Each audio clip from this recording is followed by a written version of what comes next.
आईचा मायेचा पदर, वडिलांच्या कष्टाचा घाम या दोन्ही भावनांना एकत्र गुंफणाऱ्या कविता आजकाल फार कमी ऐकायला मिळतात. ग्रामीण मातीतला सुगंध आणि आई वडिलांविषयीची जिव्हाळीची भावना शब्दात मांडणाऱ्या स्वलिखित भावस्पर्शी कविता आपल्या भेटीला. लोककवी अभिजित साळुंखे आपल्या खास ग्रामीण शैलीत सादर करत आहेत आई वडिलांच्या प्रेमाची, त्यागाची आणि आठवणींची हळवी कहाणी.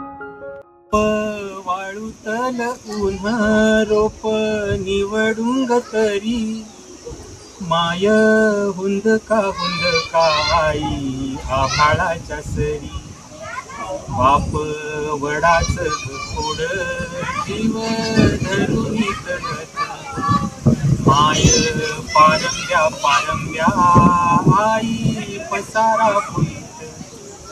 बाप बाबळीचा काटा दुःख पिऊन वाढतो माय जीव सरपण जळताना उजळतो. बाप डोळ्यात निवल गिळ नाराग आवंढा माय धावत ग पाणी आई आसवांचा लोढा.